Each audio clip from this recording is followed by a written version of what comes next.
Hi guys, this is Professor Amit Agarwal here. So the case study that we saw today about herbal naturals, let us see what is the right way to analyze a case study. Okay. First thing, whenever you are given an option like this, that evaluate exporting, evaluate franchising, evaluate licensing, you don't have to always fight for that case. It is not a debate. It is an evaluation. And as a consultant, it is absolutely fine to evaluate and tell the client that we don't think that franchising is a great option. We don't think licensing is a great option. And these are the results. That is what you are expected to do. In the exam, like right now, I gave each group uh, one of the market expansion strategies, but in the exam, it won't come like that. In the exam, you will be given all the data points and you will be asked that based on the scenario, what strategy do you think will work? And again, mind you, strategy does not mean you need to pick one. You can pick a hybrid strategies based on what will work good in a time frame, a short, medium, and a long time frame.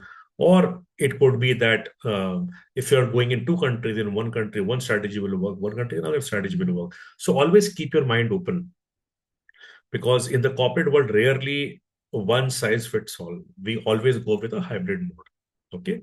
So I'll just share the screen and I'll see that what was the case and how to solve it.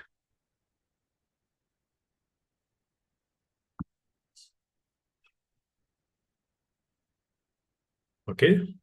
So this was the case. Always, whenever you get a case, it is important that you highlight that what are the important points that will help you in consideration of which route to take. Okay. So here, what I've done is here, if you see in terms of company strength, two things which look very clear to me, which will help us in deciding. First is the company has a strong R&D, right? Which means that in India, company knows how to make this drug. They have done very good R&D, and the drug is good, right? Second is we already have a manufacturing facility in India. Already, it is a domestic brand which is trusted, which means that there is enough manufacturing capability and there is enough demand in India. Okay, these are the 2 points. Challenges, we don't have any international experience. Okay, so we need to tread slow. We don't understand Indonesian consumers. We don't have a distribution network, and the brand is not known outside India. Many of you made this mistake saying that it is a premium brand, so Indonesians will like it. No, it's a premium brand in India. Outside India, the brand is not known. Indonesia already has many of the brands. Indonesia has different brands which are doing pretty good. So remember this point. Okay. Second Easter egg would be the company has money, but they want to minimize unnecessary risk. So we will not suggest anything which has got high risk. How to be careful and cautious and go step by step, making sure we don't end up losing a lot of money, a lot of time, or loss of reputation. Okay. These are all the routes. What I have also done is I have also given an example so that you people understand that what happens in each of these routes. If you go with the route of export, you will have distributors and retailers who will be selling your product. Now, many people said that the partner, we will leverage the partner, we will get the insight. Just try to understand. Imagine there is a medicine shop, okay, medical shop. The person there keeps all kind of medicines, the same medicine for a one particular disease. There will be 10 Indian brands and there will be 3 or 4 brands that would have been imported. Do you think that the medicine shop owner really cares about one brand over other brand? He will sell wherever he is having a profit. And he's not going to ask the consumer feedback or consumer preference about one particular brand, or whether it's you take example of any malls where there are 20 different varieties of perfumes. Do you think that the person or the salesperson in the mall really cares about the insight of consumers about one particular brand, and he's going to give you the insight, or he's going to help you in some kind of a distribution or giving you any feedback? It doesn't happen. For these people, all of these things are commodities. Whichever thing customer wants, customer can easily be motivated to buy, customer can be easily convinced to buy, they will sell that product. Whatever is not selling, they will tell them, boss, your product is not selling, take it back. Okay, that's the kind of relationship happens in distribution network in export. Licensing. Now, again, in licensing, what happens if you go on to any Bata store? Bata will have their own set of shoes. There will be different brands. The normal Bata, there'll be Action, there'll be Hush Puppies also. And other than that, there might be other brands also. Does Bata has any special interest for Hush Puppies? The Bata would be more interested in selling their own brand. They keep Hush Puppies because the high-end shoes Bata doesn't have. And if somebody wants to go for high-end shoes, then they say, yeah, I mean, you can go for Hush Puppies.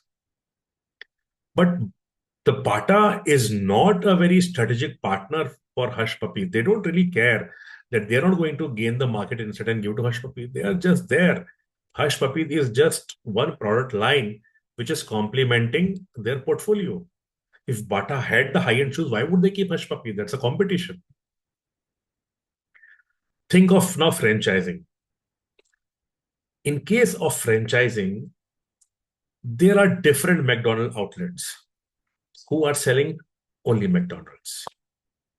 They help you reach the customer by expanding into tier 2, tier 3, tier 4, but they only leverage on your brand. They don't help you to gain a particular brand image. They don't help you to convince consumer that this brand is great. Okay. Only when the brand is great, the franchisee will come to you asking for a franchising. Otherwise, they won't. In case of chaining, again, it is your investment, your money. Apple put significant amount of money in opening iPhone stores. High investment, very high control, good branding if the brand is already known. Tomorrow, if some other American company or German company open their phone store and nobody knows about that brand, who's going to go to that store for experience? Now, joint venture. Joint venture is something in which both the partners have invested capital, their brand name, their time, their effort. So this joint venture is a baby of Starbucks as well a baby of a Tata. They are like a parent. Both Starbucks and Tata, they are like parents of this baby, which is called Starbucks Tata. So it is in their interest. Both of them would be interested in making sure that this baby becomes successful. They both will be invested in its future. But again, joint venture is not something that you can open overnight. A joint venture requires significant amount of investment. You find out a partner, you put a proposal to partner, and when you put a proposal to partner, Tata would have asked Starbucks how much money you are ready to invest. What is it that you'll bring on the table? Only when Tata sees that Starbucks has skin in the game, only then Tata will say yes. Starbucks has to show a rosy picture to Tata. Only then Tata will go for it. Otherwise, why Tata? Tata can open their own coffee outlet, or they can go with anybody else. Tata feels that the brand of Starbucks has got potential. And with the brand of Starbucks, the appeal of Starbucks, and the network of Tata, and the local brand name of Tata together has got a strong synergy. They both are gaining from each other. Only then this kind of high investment will work. when you're sure that it is not going to fail. And last comes the acquisition. So acquisition will happen. Walmart bought stakes in Flipkart when Walmart was 100% sure that whatever dollars Walmart is putting to invest into Flipkart, Walmart is going to get at least 5x to 10x return. Until Walmart is sure, Walmart would not buy the stakes in Flipkart. It is a significant amount of commitment and money. Why would you do it unless you are sure? Okay. Now, you understand about each of these routes once again. Now, let us try to again capture what were the strengths and weaknesses or the challenges so that we can look at each of these things on one slide. It becomes easier instead of flipping the slides. Now, I said that the company wants to minimize the risk. Okay. Whenever any company wants to get into international market, they first want to understand the market. Right now, they don't even understand the consumer behavior. What is it that Indonesian consumer want? They don't even understand that, okay, the product is good in India, people like it, but will the same product work well in Indonesia in its current form? Or there has to be some kind of customization required based on the preference of people. Understood? So, how will they gain this kind of a knowledge with minimal amount of investment? Okay, that is the first piece. Understand the consumer preferences, understand what consumers like, what they don't like, what kind of product attributes they like, what kind of products attribute they don't like, the kind of positioning which they have, the kind of marketing which they have. Is it working? Is it not working? Now, again, this is called as testing the market. Any company, even in the domestic market, whenever they launch a product, they first test the product with one or two variant in a small geography. They'll pick up a city like a Bangalore or Delhi or Mumbai. They'll test there. And based on that, they will tweak. And once they're comfortable, that's when they will go for a nationwide launch. The same thing will happen here. They will not launch it in Indonesia all across in a big bang. They will pick up one particular city and there they will tweak with minimal amount of investment. And which route has got minimal investment here? The minimal investment you get in exports. Because in case of exports, there is already a distribution network present in Indonesia, already a retail network present. You are not investing in training them. You are not investing into entering into any kind of long-term agreement.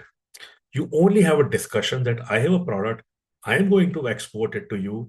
You guys collect it from the custom and you guys distribute it. And these will be the kind of margin that you are going to get. And after 3 months, if they feel that's not working out, they can back off. They are not entering into any kind of commitment. Okay. That's why, to begin with, minimal investment will come from the exports.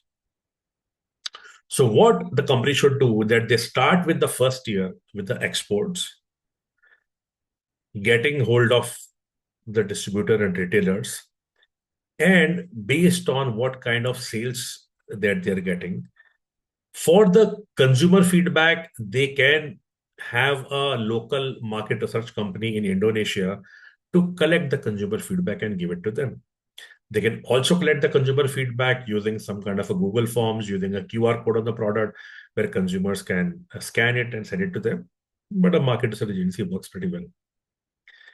So, what will happen based on the initial time in the market? They will test the market, they will understand the consumer preferences better, they will understand that how international consumer likes their product, and they can make those tweaks into product attributes.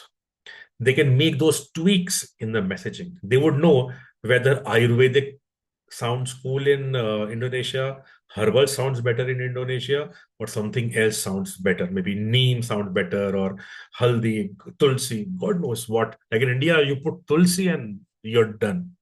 Everybody loves you. What is it that works in Indonesia? That they're going to get by 1 to 2 years in testing the market, which is best by export route. Okay. Now, in 2 years, they understand the consumer. They have also understood that what version of product will work well. Now they have to go for a nationwide launch. Now, for a nationwide launch, remember it is still an unknown brand outside India and they don't have a distribution network. So, what they need to do? They need to either build a brand, start investing in building the brand, or they can leverage existing brand. Which one is less riskier? Which one would require less investment? Leveraging an existing brand or building a brand from scratch? Yes, leveraging the brand. That's what Starbucks did. Starbucks did not go for its individual branding. It went for Tata Starbucks. Starbucks had a brand, but in India, people trust Tata more. So they enter into JV of Starbucks Tata so that the people who know Starbucks, they can appreciate it. The people who would have exposure to the global market, but the people who don't know, they would say that, okay, there is a brand which is coming with Tata. If Tata endorse it, it must be good. That thing doesn't happen in case of licensing. In licensing, Bata only carries hush puppies. Bata does not go and does branding of hush puppies. In case of franchising, no, the brand comes first, then come franchisee. In case of chaining stores, no, your brand has to be built. Then you can open a chain store.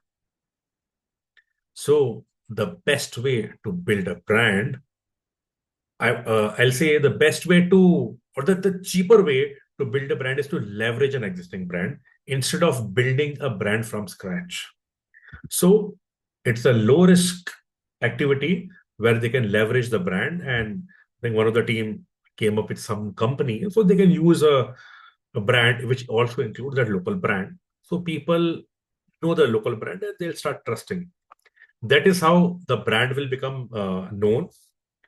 Distribution channel also becomes easier because the existing brand already has a distribution network. They know that which distributors are good, which retailers are good, who perform well, who don't perform well. So all of that headache of knowing the local market, understanding how to use the distribution, what margins to give, what trainings to do, is already taken care of by the local partner. Understood?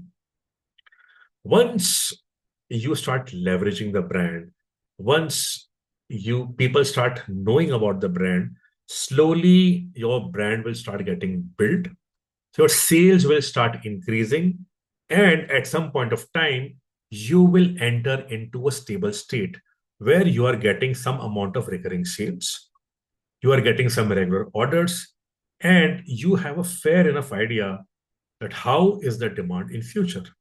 So 1 to 2 years export, 3 to 5 years in a JV partnership. Say after 5 years, your operation is stabilized. And when you forecast demand, you realize that the demand for this product, and by then you would have launched other products also, is continuously rising. And the demand will be so much that now if we ship from India, it is going to cost us more. See, initially, you should not start the manufacturing in Indonesia just because of the tariffs. Well, if you look at the capital investment required to set up a factory, a manufacturing, what says whatever 20-30% extra tariff, you can, I mean, there's no comparison. The capital investment required in manufacturing is significantly higher. Only when you have a volume which is so high that it demands local manufacturing, because the transport cost will become so high, the tariff costs become so high, and it becomes inconvenient, it takes more time. That is when you start thinking of either setting up own manufacturing in Indonesia, or you can go up by acquiring a local company. By acquiring a local company, what all you're getting? One, you are getting a ready-made plant where you can manufacture. You are also getting the associated labors with it. You are also getting the distribution network of the local company. You are also leveraging on the existing brands of a local company. So if your beauty product is, let us say, only for the hair or only for the skin, the local company might have the other product lines, maybe for teeth care, for skin care, for nail care, for hair care, and you have maybe some herbal product which is medicinal. So then it complements. It becomes much more easier. The what we learned in the marketing, that instead of a niche product, you become a mass product, which has got all the product lines. That is when you can take a call that what makes more sense. Do you want to be a niche product? You want to set up your own manufacturing, use only your product lines, or you acquire a local company where your product line from India becomes one of the product line, but you can leverage the local product line of other companies also. And that is when you can end the JV. A JV always comes with a um, set timeline where you can say, okay, we'll get into JV for 3 years. After 3 years, we'll see whether we want to renew it or not. After 3 years, maybe if you think that you are still not stabilized, you can again renew the JV. But if you feel that now it is the time to own it, then you can end the JV. So many companies, especially in automobiles, they have ended the JV, whether it is Maruti Suzuki, whether it is some other companies, Honda, Hero Honda, they ended the JV and now they went separate because now they feel that they have a good sense of the market and they don't want to share the profitability, the profits with other companies. Okay. So therefore, this is what I will say. 1 to 2 years export, 3 to 5 years a JV, and 5 year onwards, based on how much is the demand and whether the operation is stabilized. And if there is enough demand that you need to own a manufacturing in Indonesia, that is when you go with shifting your manufacturing base or acquiring a local company. Okay. So the answer will be one, two, and three. Three different routes in the three different timeline. Okay. I hope you understood how the case needs to be solved. I hope you understood the logic. This is how you should solve any case. And I mean, these three strategies will not work in all the case studies, right?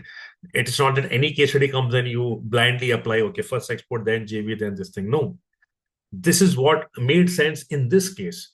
But in another case study, maybe the management has got high risk appetite and they're like, okay, we are gung ho, we want to get inside. We don't want to wait for 5 years. We want to start from the day one. It's okay, even if we lose. Then the strategy will change. Okay. Like a company like Reliance, they will never go with a JV. They will go gung ho, right? So therefore, you have to think and then apply pros and cons of each of these routes. Then only you will understand that what makes sense and what doesn't make sense. Okay, guys. So I hope now you understood how to solve these kind of case studies. Wish you all the best. If you have any question, you can write to me. My email address is here. And in the next class, we will study the next topic. Okay, take care. You have a lovely day. Bye bye. We'll stop sharing.